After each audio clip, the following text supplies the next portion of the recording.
કહેવાનો મારો મીનિંગ કિરીટભાઈ ગમે એટલા વર્ષ જીવ્યા હોય પણ બાપુ આખા ગામમાં ભલે હું એમ કહું છું કદાચ એને નડવા વાળા તો હશે કદાચ ન નડ્યા હોય તો સારું કહેવાય, ભગવાનની કૃપા કહેવાય, પણ ઈ એના બાપુ એનો કેળો બાપુ હોનાના ફૂલથી પાથરીને વિયો ગયો. આ જગતને બાપુ યાદ કરવો પડે. હો વાતની એક વાત, મર્યા પછી જગત યાદ કરે ને એનું નામ જીવન કહેવાય, બાકી કોઈ મતલબ નથી રાખતો.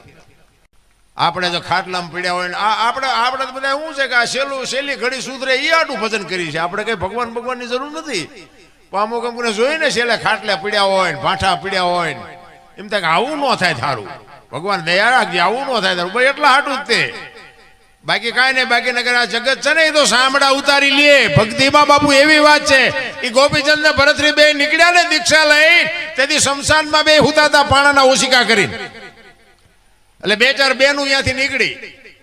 એક બેને બીજી બેન ને કીધું કે આ હુતા એ ઓલા ગોપીચંદ ને ભરતરી કે બીજી બેન કે હા, તો કે છે ને આમને બધું છૂટી ગયું, હજી પાણાના ઓશિકાની જરૂર તો પડે છે.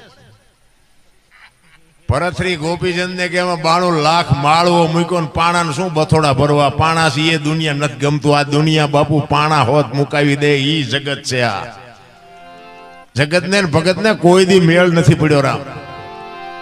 એટલા જ માટે આ તમારો અને મારો દેહ ઈશ્વરે બાપુ છે ને 5 તત્વનો આ દેહ બનાવ્યો.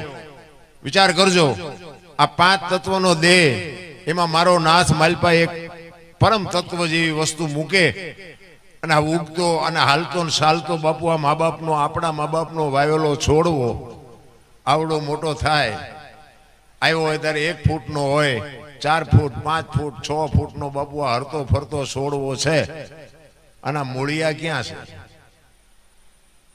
જોવાની જરૂર છે. રામ હરિદ્વાર વાળા કે દ્વારિકા જવું છે, સોમનાથ વાળા કે પાવાગઢ જવું, તો હાચું ચા છે હળીએ સીડ્યા છો કરીએ છે. ઓલા રોટલા વગીરના વળ કાઢે છે ને અહીંયા તમે કોઈક લાખ રૂપિયા આપડા લખી લ્યો, ઓલા ભૂખ્યા મરે ને એની આંતરડી કકળે એનું કઈક કરો.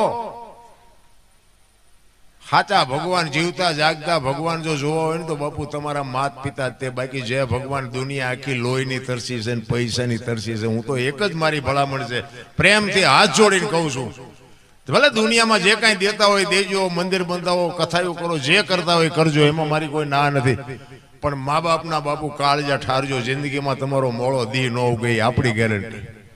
અને આ બહેનોને ખાસ કહું, તમારા હાહરિયામાં જ્યાં પછી તમારા હાઉ હારા છે ને એ જ તમારા મા બાપ છે.